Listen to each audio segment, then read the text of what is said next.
semuanya. Halo, Assalamualaikum warahmatullahi wabarakatuh. Balik lagi sama gue, Dika, si calon notaris. Dan gue, Lydia, si calon notaris juga. Di channel kesayangan kita semua. Kesayangan. Notaris. Hore. Iya, jadi kemarin gue dan Bang Dika, itu kita sama-sama lagi nyusun tugas akhir, tesis. Betul. Dan maaf banget, kita nggak sempat buat ngomong kalau kita dalam keadaan libur dulu. Cuti. Kita keadaan cuti. Karena niat kita semuanya sambil menyelam minum air. Niatnya mau sambil kerjain tesis, sambil ngonten. Ternyata nggak bisa ya. Susah ya ternyata. Kalau misalkan sekarang kita ngebahas tesis kita gimana? Seru juga kayaknya ya. Boleh, seru juga sih ini kayak pokoknya comeback kan. Sebenarnya bukan ngebahas, lebih ke ngobrol ngalur ngidul, tapi siapa tahu tetap ngasih informatif ke kalian. Betul. Juga informasi tetap informatif ke kalian juga. Gitu. Oh iya, Lydia, selamat nih. Atas marga barunya. Aduh. Selamat juga Bang Dika atas nama marga barunya yang nyaris nggak dapet ya lo ya seharusnya. Jangan salah. Gua 20 menit. Sidang 20 menit coba. Nanti kita ngobrol-ngobrol juga ya. Iya. Sama ada 2 orang nih.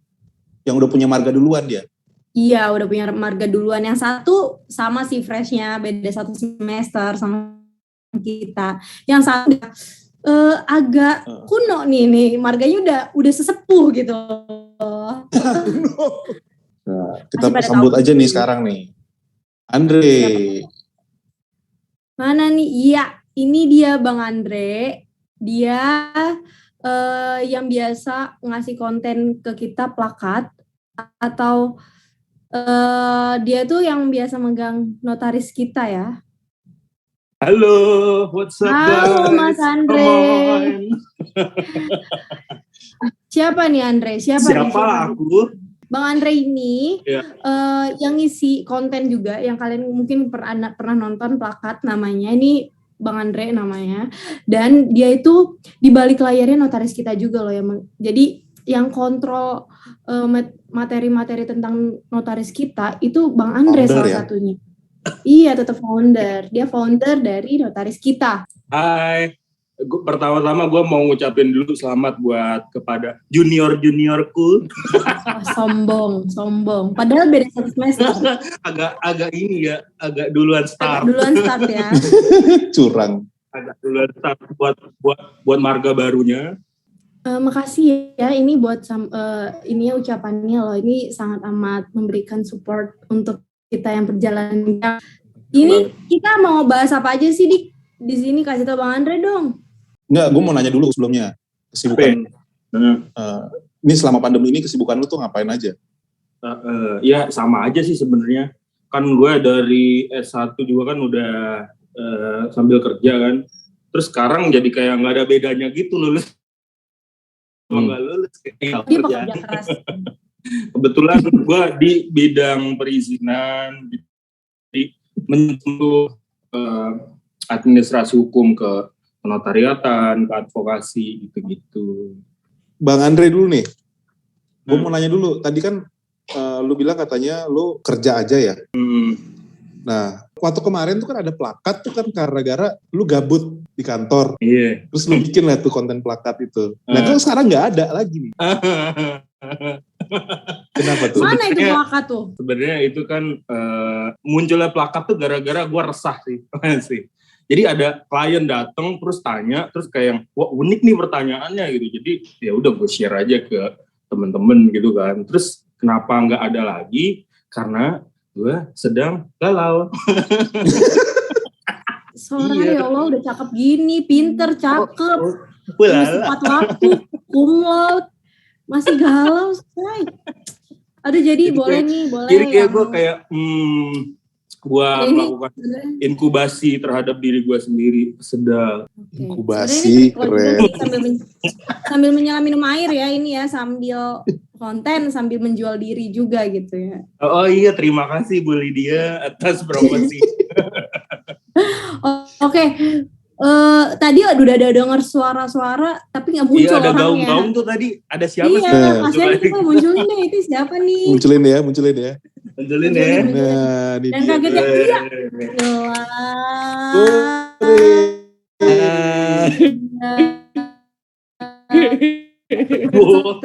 Sesepuh. Astagfirullahaladzim. Siapa sih ini? Ada Bang Izzy. Halo Bang Izzy. Hai Kakak Lydia, Bang Andre, Bang Dika. Nah, kalau teman-teman pada subscribe Matris, nah ini biasanya dia jadi partner gua nih, Izzy. Dia sebenarnya udah jadi praktisi sebenarnya. Yep. Sebenarnya udah jadi praktisi, terus sekarang ikutan bikin konten. Kayaknya kalau Bang Izzy gabutnya beda gitu ya, kayak income pasif ada terus gitu ya. Kalau bisa aja lu, Andre. agak kalau ini nih tanya kesibukannya sibuk banget pasti jawabannya nih pasti. Oh, sibuk banget apa pasti. Sih, Bang Izzy? Gue sibuknya sibuk semedi aja sih. Semedi. Tahu keluar aja tuh duit ya. Gue sibuknya Nataris aja sih.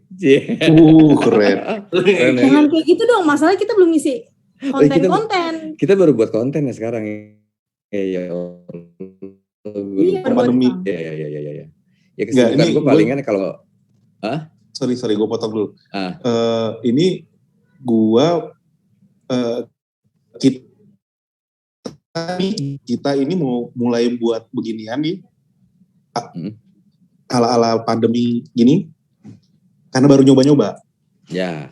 Gitu. Jadi kalau ada delay kita sedikit, selalu datang gitu ya, datang ke tempat ngobrol bareng gitu kan. Betul. Okay. Gitu. Ini sebenarnya social distancing nih. Iya. Social distancing. Ini Bang Andre, Bang Izzy, ini tuh kita sebenarnya nggak ada topik yang khusus sih Bang. Cuman kita mau ngebahas soal nggak ada. Cuman pengen ngobrol-ngobrol aja gitu kan. Oh iya betul. Comeback. Jadi saling sapa menyapa dengan saling nyapa. Kayak kebetulan kita sama Bang Izzy tuh belum pernah ketemu. Sama Bang Izzy tuh belum ketemu. Baru Zoom ini ya Bang ya? Ketemunya baru di Zoom aja. Mendingan kalau saran gue sih bahasnya yang enteng-enteng tuh kayak ini deh. Kayak banyak orang yang nanyain tentang setelah lulus MKN tuh ngapain aja. Oh iya tuh. Perlu tuh gue. Iya terus basic aja deh yang kita abis laluin kemarin, Cit. Tesis kayak gimana apa yang kita bahas gitu loh, gimana topiknya bisa diangkat jadi tesis gitu. Sorry. Lu jangan manggil caci-caci. Oh, iya. Ini tiga-tiganya buncit nih. Lu aja kali. Oke, harus dijelasin ya. Gue manggil Dika itu Tucit. Udah nih. Jadi banyak juga yang nanyain soal yang kayak gimana sih bisa sampai diangkat jadi tesis gitu. Apa sih yang dibahas, dan kan tesis itu sebenarnya kalau gue kan ngambil dari putusan pengadilan. Berarti in real life itu terjadi apa kesalahan notaris. Nah, ini kita kaji juga di sini. Ya nggak sih, kita ngobrol-ngobrol. Dimulai dari siapa dulu nih? Mau kayak gimana dulu nih? Gue kepo sih. Kan gue dengar kan ada perbedaan sistem ya di antara tesis. Kita mulai dari Bang Izzy dulu kali ya. Bang Izzy dulu sistem tesisnya gimana sih Bang? Secara gue paling lama ya Pak? Yap. Iya. Gue dulu tesisnya masih di tahun-tahun 2016. Tahun 2016 itu cuma lu tua banget. Ya lu baru kali. Iya, lu lebih tua kali. Lebih tua. Kan lu kakak kelas. Kalau zaman gue dulu cuma ada 2 kali doang seminar proposal sama langsung sidang tesis saja langsung. Udah. Lu tuh juga nggak? Singkatnya lu bahas apa sih Bang? Gue bahas perjanjian kawin yang dibuat setelah menikah. Tapi sekarang udah ada putusannya, ada jurisprudensinya. Posnap ya? Iya posnap gitu. Kalau Bang Andre, gimana nih waktu Bang Andre kemarin? Kalau pada saat pengajuan tesis sih ya sama sih. Selesai semua mata kuliah, lalu cuman ada 2 tahap. seminar proposal sama sidang udah sama berarti gue sama Bang Gizi. Iya. Kalau gue 3 kali sidang, 3 kali spot jantung. 3 kali sidang, spot 3 jantung kali sih drama. kayak.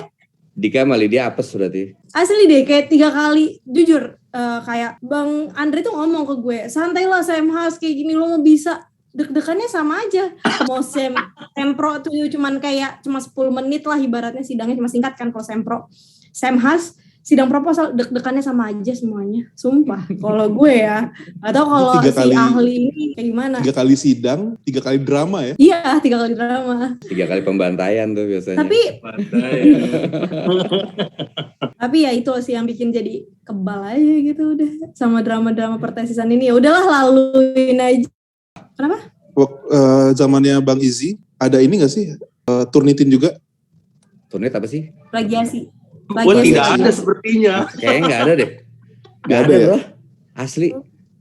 Zaman yang gue ya. bedain itu berarti, yang bedain itu berarti Bang, di angkatan gue udah mulai. Mungkin gini, karena angkatan lo sekarang kan kebanyakan daring tuh.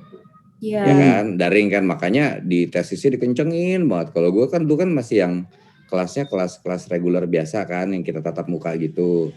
Jadi pas tesisnya agak dilonggarin, mungkin kayak gitu. Karena pada dasarnya belajar di UI kan gila-gilaan ya. Mungkin juga sih. Bisa jadi gitu. Iya sih Dika gila banget, dia sampai botak itu loh gara-gara dia belajar terus tiap malam. Kalau itu aging kali ya, kalau itu aging. Gitu dia mau mega kumlaut cuy, dia mau mega kumlaut ya, ada mega kumlaut ya. Di atas semua ya. Semua kumlaut. 4,01 kan. Offside teknologi ya. IPK-nya offside. Ya. Gue kepo sih sama substansi. Kita mulai dari yang baru lulus dulu kali ya Bang. Sombong juga. Siapa nih? Tunjukin yang baru lulus ada 2 orang nih. Gitu dong. Oke, gue bahas apa ya? Gue bahas apa di tesis gue ya? Jadi kalau gue lebih ke, ini singkatnya aja ya, singkat. Gue bahas tentang akta testamen atau akta wasiat itu yang disalahin notaris dalam dalam pemberian aktanya gitu, mengeluarkan aktanya itu disalahin notaris. Kenapa? Karena isi dari akta wasiat itu mengenai harta bersama yang dibaginya itu secara satu kesatuan, bukan bagiannya aja. Itu nggak boleh. Ternyata kayak, kok bisa sih akta wasiat yang disalahin notaris? Itu kan kehendaknya yang menghadap, ya kan? Tapi ternyata isi dari wasiat itu sendiri menyinggung dari pasal 966 KUH Perdata, yang dimana menghibah wasiatkan itu tidak boleh adanya kepemilikan orang lain di dalamnya yang menyebabkan akta tersebut itu menjadi batal. Itu menurut gue kan, yang gue hasil dari tesis gue ya seperti itu. Kepemilikan orang lain itu maksudnya gimana sih? Jadi harta bersama kan bulat ya. Harta bersama itu apa sih? Nah ini, harta bersama itu apa sih? Harta yang diperoleh selama perkawinan. Nah kayak, terus gimana kalau misalkan gue punya rumah tapi abis itu gue nikah gitu, itu jadi harta bersama apa enggak? Enggak, itu harta bawaan. Harta bawaan itu yang dipunyain sebelum harta yang dibawa gitu ya. Perkawinan tersebut. Tapi kalau harta yang selama lo punya di dalam perkawinan tersebut menjadi harta bersama, satu kesatuan, mau itu yang ngeluarin uang lakinya mulu, tapi tetap jadi satu kesatuan ternyata ya kan, itu hukum Indonesia. Nah, di dalam akta wasiat itu nggak boleh langsung membagi ternyata. Langsung saya membagi harta saya ini. Tanpa ada perjanjian kawin kan harta menjadi satu. Menjadi tetap harta bersama gitu. Jadi yang bagi itu adalah bukan di bagiannya. Jadi kita ngomongin harta bersama 100%. Iya benar. Bagi dulu setengah dulu 50% untuk harta peninggalan, 50% lagi untuk pasangan kawinnya. Harta pasangan kawinnya. Berarti 50% udah anggaplah hilang lah untuk pasangan kawinnya. Berarti yang bisa dibagi adalah si harta peninggalan itu 50% lagi berarti gitu ya. Jadi boleh kok sebenarnya. Harta bersama itu boleh diwasiatin, boleh, tapi yang dibagi hanya bagiannya. Jangan lupa itu. Yang ditekankan adalah bagiannya. Bagian saya di dalam harta bersama tersebut gitu. Karena masih ada kepemilikannya dia juga di dalam harta bersama itu.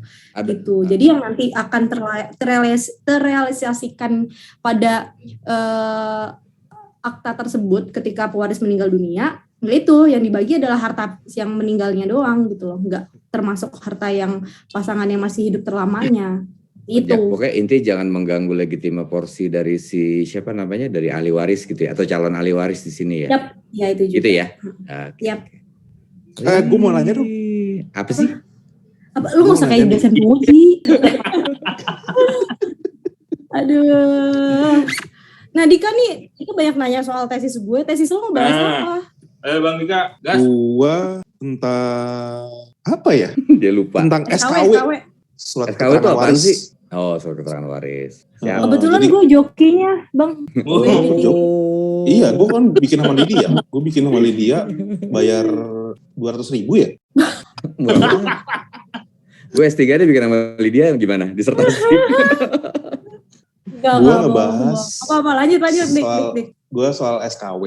Jadi gue mengkritisi kenapa sih kok ada perbedaan-perbedaan golongan gitu. Misalkan kayak untuk bikin SKW orang pribumi itu di kelurahan kecamatan, sedangkan untuk keturunan Tionghoa itu di notaris. Kalau yang Eropa itu di BHP. Kenapa mesti ada beda-beda gitu? Dan yang gue kritisi adalah yang kelurahan itu gitu. Kenapa? Karena menurut gue lurah itu kan nggak belajar hukum waris Islam. Kayak hukum waris Islam deh misalkan. Waris Islam itu kayak kita meninggal, itu kan ahli warisnya nggak cuman anak-anak, tapi orang tua juga dapat. Yap. Sedangkan di SKW itu cuma ditulis anaknya siapa, istri atau suaminya siapa. Itu yang gue kritisi. Hasilnya gimana dari yang lo udah teliti itu? Hasilnya, karena ada undang-undang baru. Ada undang-undang baru tahun 2021 ini Januari. Undang-undang nomor 4 tahun 2021. Bukan nomor itu 7 ya? Nomor 4. Oke. Oh, ini tentang BHP-nya, Ding, nomor 7 tahun Iya. 2021. Nah iya tentang BHP-nya itu juga termasuk tuh. Nah tapi kemarin gue juga ditanyain tuh sama penguji. Terus gue bilangnya, kenapa gue gak masukin undang-undang itu gak di dalam tesis? Gue bilang, ya Bu, ini kan baru diundangkan Januari ya Bu. Terus di undang-undang itu di pasal sekian itu dikatakan bahwa baru berlaku 6 bulan setelah diundangkan. Nah kalau dihitung-hitung, selamat ya Anda Bajai. Kalau dihitung-hitung itu baru berlaku tanggal 29 Juli Bu. Sedangkan kita sekarang tanggal 27. Begituin. Dik, Bajai tuh suka ngeles tuh. Kasih tahu gue dong. Jawaban lo di undang-undang sebelumnya, dan lo harus baca seharusnya undang-undang yang sekarang berlaku, jadinya penyelesaiannya seperti apa? Nah kalau di isi tesis gue, ini ketahuan gue bikin sendiri nih ya. Waktu S1 nggak bikin sendiri ya? Bikin sendiri, cuman gue nggak ngerti iya. apaan isinya. Nah kalau di tesis gue tuh gue bilang intinya undang-undang yang untuk menyatakan bahwa SKW itu dibagi golongan itu kan adanya di Perkaban. Itu kan tentang pendaftaran tanah. Dan itu sebenarnya udah nggak berlaku lagi harusnya. Gitu. Tapi kalau misalkan memang dipakai itu, jadi kewenangan kelurahan itu hanya sebatas untuk urusan tanah. Tapi kalau untuk urusan bank segala macam itu harus dibuat aturan baru. Itu kalau isi tesis gue. Tapi kalau misalkan merujuk sama peraturan baru? Kalau merujuk peraturan, nah ini juga ditanyain, kalau misalkan merujuk peraturan baru, kan itu kan di BHP buatnya katanya. Nah, BHP apa dong? BHP itu dong. cuma Nggak banyak orang tahu loh BHP itu apa. BHP itu Balai Harta Peninggalan. Gitu. Oh. BHP itu Balai Harta Peninggalan itu di Indonesia cuma ada 5 di 5 kota besar. Nah, kalau misalkan sekarang itu orang Bogor gitu meninggal, masa bikin SKW harus ke Jakarta dulu gitu. Ujung-ujungnya notaris-notaris juga yang bikin gitu. Tapi based on si peraturan baru itu berarti notaris masih tetap bisa bikin kan? Masih kan. Karena soalnya dicabut kewenangan. Soalnya gue kemarin dengar sih gitu, dari ada salah satu webinar apa dia salah penyampaiannya based on si Undang-Undang Nomor 7 Tahun 2021 gitu. Jadi notaris tidak berwenang lagi buat SKW, katanya begitu kan. Nah akhirnya kita klarifikasi lah sama yang benar-benar senior lah gitu. Akhirnya ternyata ya notaris masih berwenang kok bikin SKW gitu. Adanya undang-undang itu. Sebenarnya malah SKW notaris memang lebih bagus sebenarnya sih.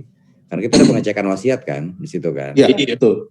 Itu dibanding kalau misalnya lu buatnya di lurah camat, ya mungkin akan lebih nyaman dan aman sih SKW notaris ya. Iya. Dulu. Karena orang suka diem-diem. Suka diem-diem. Suka diem-diem ada wasiat apa enggak, harus ke begitu tuh. Kalau nggak dicek. Apalagi kalau ini Islam. Wasiat itu bisa dibikin di notaris, bisa bikin di bawah tangan. Nah, kalau di bawah tangan kan repot pembuktiannya. Iya, itu dia. Sedangkan kayak semacam bentrok gitu ya dengan aturan dari negara gitu. Maksudnya aturan negara, aturan yang berlaku gitu. Yang diakui adalah notaris dari wasiat dari notaris. Wasiat yang dibuat notaris. Nah. Setahu gue kalau bawa tangan tuh perlu ada penetapan pengadilan. Gitu. Jadi kalau di bawah tangan penetapan otentik ya. Iya, karena juga panggil juga ada share formilnya. Dipanggil juga. Saksi juga untuk penetapan tersebut. Iya, itu dia sih. Nah iya, share formil itu saksi 2 orang. Gitulah. Gitu. Iya. Gokil ya, gue keren banget ya tesisnya. Enggak. Tapi gimana para penguji aman semua, Lydia sama Bang Dika? Kalau gua, alhamdulillahnya itu gua nggak sempat ditanyain, gara-gara gua udah ngeles duluan tadi. Baru berlaku tanggal. Terus tadi lu nggak ada pertanyaan-pertanyaan? Ada 1. Pertanyaannya cuman 1. Luar biasa Anda. Luar biasa. Gue bilang. Sangat teruji tesis Anda ya, sangat layak tesis. Sangat teruji. Itu dosen udah nggak mau nanya lagi karena udah kagak kepake juga sih. Udah ada aturan baru bentar lagi gitu kan. Lihat Andre, pokoknya antara itu tesisnya bagus banget atau aduh gue malas banget ngeliat Andika Pradana gitu. Tua lulus aja lah lu gitu. Subjektif ya ngeliat orangnya.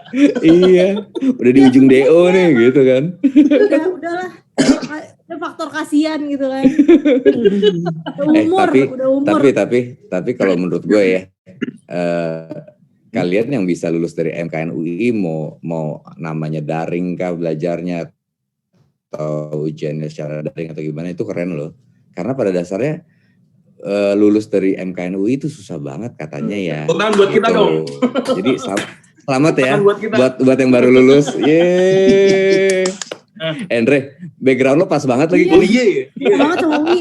Cinta banget sama UI aja. Ini nggak usah ngebahas tesis satu-satu ya. Ini kan kita nih yang emang baru-baru tesis kita ditanya tesis oke. Nah ini Bang Andre nih baru banget menjalani LB kan. Nah, ya, Bu. Itu yang kita mau bahas. Setelah nih gue nih kan pasti pengen banget nih dapat informasi terkait dengan udah selesai studi Magister Kenotariatan, apa sih yang harus ditempuh? Nah, salah satunya kan ALB nih kan untuk langkah pertamanya.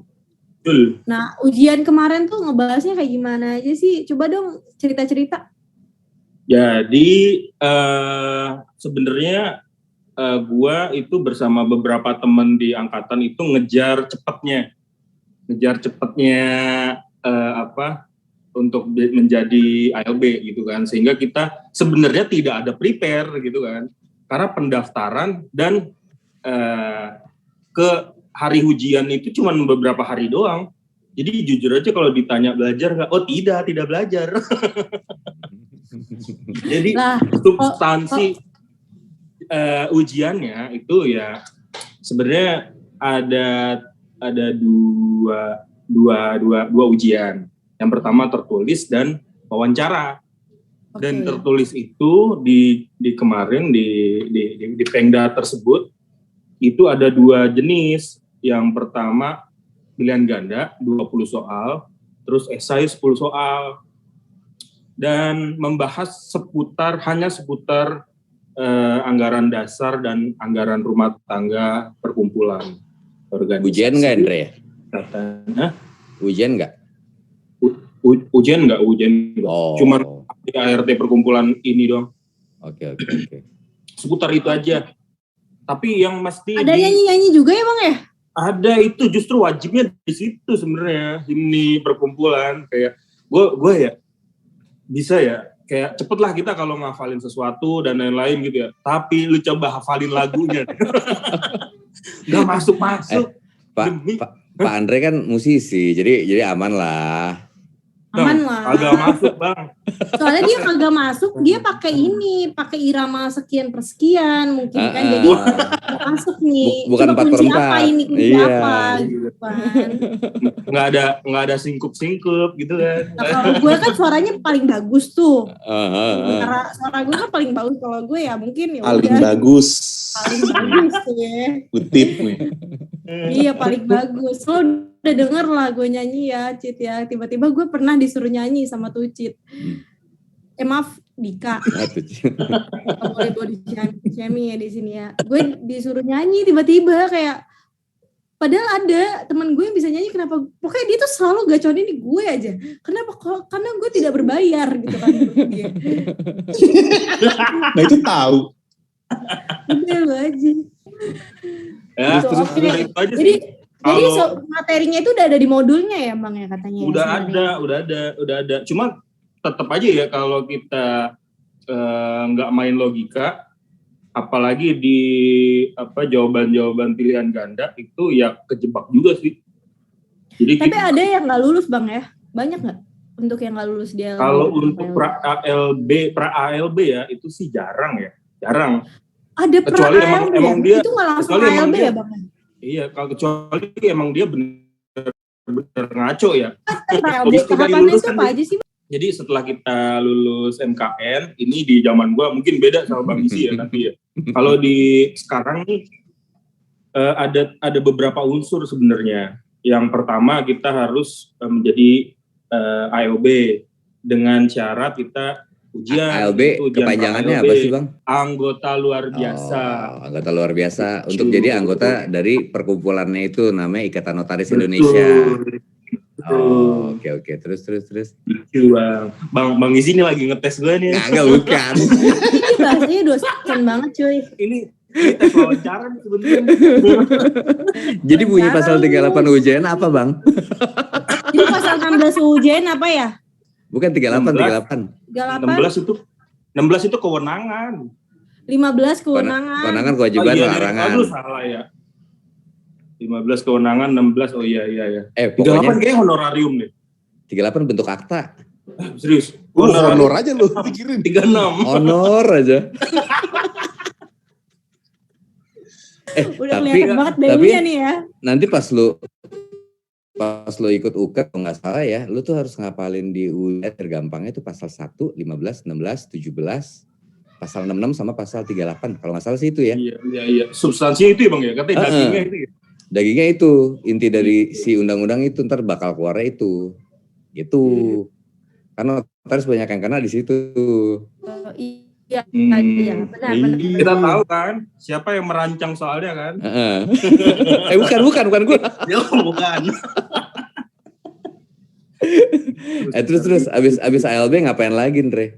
Abis ALB kita dapat sertifikat tuh. Setelah itu kita mendaftarkan diri di website. Untuk jadi ALB. Setelah kita diverifikasi baru hari itu adalah hari pertama kita menjadi ALB. Yang dimana penting banget acuannya untuk 24 bulan ke depan karena terhitung dari hari pertama mendaftar di website. 24 bulan ke depan itu maksudnya adalah magang, terhitung mulai dari jadi ALB. Betul. Magang di kantor notaris gitu ya. Ya. Lalu di magang ini sendiri ada 2, yaitu magang di kantor notaris yang menerima magang. Lalu ada magang bersama di dalam jenjang, gue ngapain megang kertas ya, di dalam jenjang itu ada 4 kali magang. Itu yang magang bersama itu yang ngadain si pengurus daerah dari tempat yang ngadain magang gitu ya, pengurus daerah notaris kali ya. Iya. Kalau bersama kayaknya wilayah deh. Wilayah ya? Kalau magang bersama kayaknya wilayah deh. Kalau seminar baru tuh. Iya. Ada wilayah, ada pusat. Nah, iya. Ya Kita harus Poin-poin banyak ya, Bang, tabung ya? sih ya. Betul. Kayak ikut seminar itu untuk ngumpulin poin. Dan pasti bayar dong, ikut seminar dong. Iya. Mana sekali seminar cuma poinnya 2 gitu ya. Iya. Kebanyakan 2. Sampai 18 ya Bang ya katanya ya Bang ya. 2. Iya, sampai 18. Itu lu berarti jadi ALB dapat poin itu semua untuk persyaratan untuk ngapain? Untuk pengangkatan notaris. Untuk ujian UKEN bukan sih kalau nggak salah? Ke sana sih, sebenarnya ke sana kan. Kan? Iya kan? Intinya untuk ujian UKEN syarat-syaratnya gitu. Nanti Kan dikumpulin ujian lagi tuh. Ujian kode etik notaris tuh. Betul. Jadi itu yang peningkatan apa? Kualitas jabatan notaris. Kualitas jabatan notaris itu pas kapan ya? Kalau di zaman gua sih setelah UKEN. Kalau sekarang sih katanya belum UKEN pun bisa. Oh. Jadi intinya tuh kita tuh jadi notaris tuh pertama lo ujiannya adalah sidang MKN kan. Yang kedua adalah para ALB. Yang ketiga adalah apa? Magang. Ujian kode etik notaris. Ada 3 kan. Jadi di luar itu kita ada seminar-seminar lagi gitu ya. Berarti matang banget gitu ya. Matang banget. Dan yang terakhir ujian kehidupan. Ujian kehidupan. Itu yang paling berat. Itu kliennya nggak datang gitu ya. Habis itu sekalian datang Pak, ini kan cuman copy paste doang Pak gitu ya. Jangan salah. Itu ada di konten kita tuh. Iya, bener. Rezi, kelas bareng Easy. Enggak, maksudnya gue, kenapa kita ngadain konten itu karena itu pertanyaan yang sering dilancarkan sama orang, gitu. Sedangkan ya mereka kan nggak tahu tuh kita untuk sampai ke jabatan. Berdarah-darahnya gimana? Berdarah-darahnya gila-gila. Nggak tahu. Iya, sampai kering.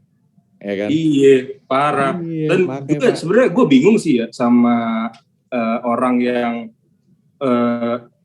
kasarnya sok tahu gitu ya terhadap isi akte, kayak nanya kan ini kan isinya gini doang. Ya iya gitu doang, emang mau gimana? Mau gue gambar emang pakai akrilik gitu ya gue. Kadang kalau misal dapat orang tua nih ya, sepengalaman gue enak ya jadi notaris gitu. Kenapa emang ibu bilang gitu? Iya tinggal tanda tangan buatnya cuman gini, habis itu dapat uang deh. Terus gue bilang akhirnya ya udah ibu jadi notaris, saya yang bayar, terus ibu yang tanda tangan. Terus langsung mukanya berubah gitu. Bodo amir. Jadi di setiap pembuatan akta itu pasti kenapa sih? Ya balik lagi ya Bang Izzy pasti praktisi. Seorang praktisi kayak Bang Izzy ini adalah jabatan kepercayaan. Yang dimana dalam setiap pembuatan aktanya itu tuh kita tuh dianggap tahu hukum, dianggap mengetahui semua hukum yang berlaku, terutama dalam substansi yang akta yang akan dibuat. Di situ ilmunya di situ, nyari tahu dulu hukum-hukum yang berlaku, ya kan? Terus ada komparisi para pihak atau segala macam ya kan, itu juga kita pelajarin. Kenapa? Karena kita akan melahirkan akta-akta otentik gitu. Kalau gue mikir tuh gitu. Karena kekuatan akta otentik itu sendiri kan sempurna kan, Bang Izzy di mata hukum. Kalau gue mikir gini sih Lid, maksudnya kalian nih misalnya dari ada ujian sidang MKN, terus ada apa lagi? Ada yang pra LB, ujian kode etik notaris. Itu tuh semuanya itu dijalanin kalau menurut gue ya. Itu untuk matengin kalian ketika kalian harus bertanggung jawab di akta. Pas kita tanda tangan itu kan kita tanggung jawab kan, berarti kan. Sama produk yang kita keluarkan ya. Ya, nggak usah notaris deh, orang misalnya di pekerjaannya sehari-hari ada tanda tangan lo di situ, ada approval lo di situ, berarti kan lo tanggung jawab sama apa yang ada isi di dalam surat itu gitu. Berarti berat banget ya notaris ya. Tanggung jawabnya. Cukup berat. Ya makanya kan nggak sedikit juga banyak notaris yang terlibat karena kekeliruan, kesalahan itu sendiri. Karena kita emang harus kayaknya berhati-hati ya dalam pelaksanaan jabatan tersebut. Gitu dia. Formal banget ya ini astagfirullah. Ini jatuhnya formal ya.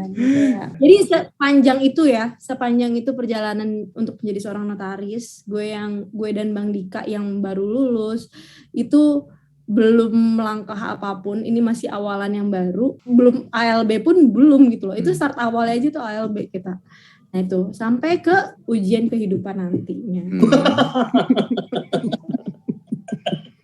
Tapi gue yakin ujian yang paling berat, itu ujian yang paling berat yang nggak dikasih modulnya, yang nggak dikasih bahannya, yang keimanan sendiri-sendiri yang untuk memperkuatnya ya. Iya. Pas ujian kehidupan, kalau menurut gue ya, pondasi lo.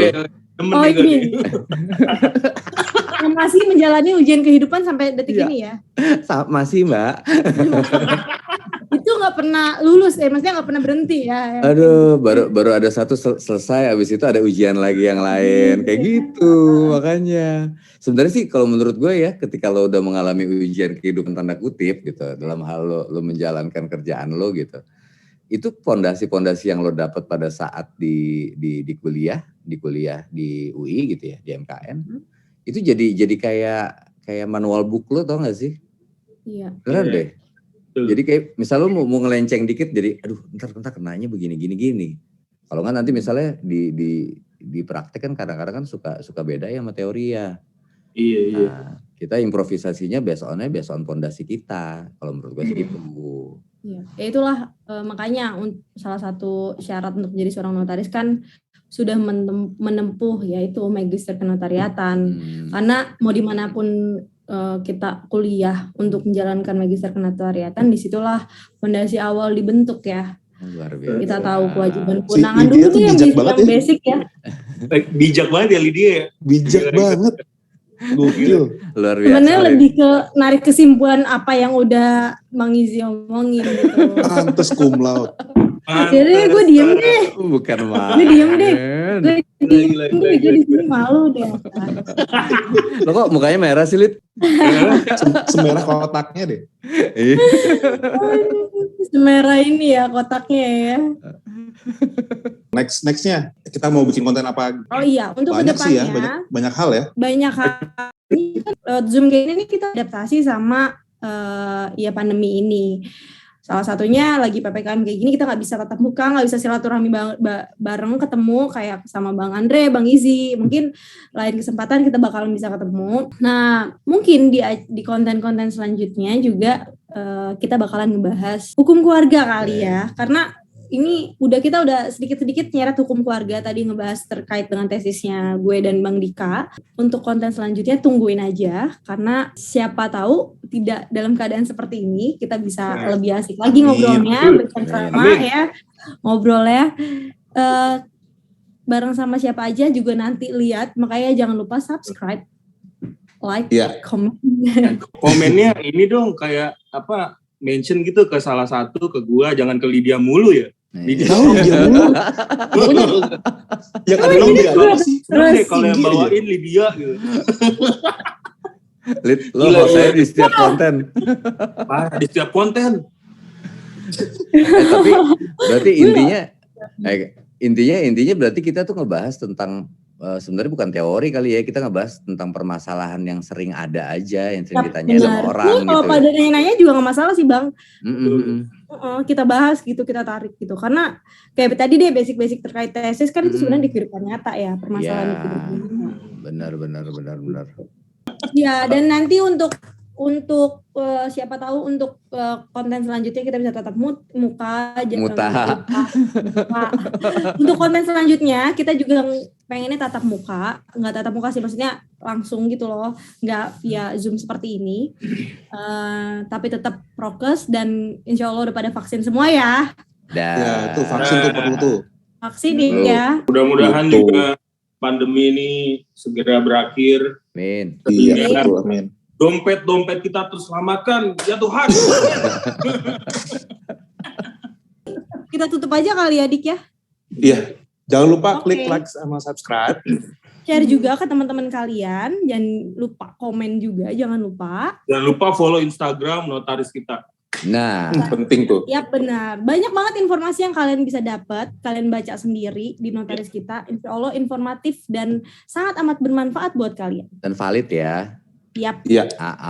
Jadi kalau misalnya mau tahu tentang informasi apa, kayak misalnya lu kadang-kadang nggak dong sama apa yang kita sampaikan misalnya gitu, lu bisa misalnya lo ke notaris kita, lo lihat nih tulisan lebih nyaman ngebaca, Oke. kita Gitu. kebantu kok. Jadi kalau ada pertanyaan-pertanyaan bisa kirim ke kita atau notaris kita. Notaris. Bye-bye. Bye.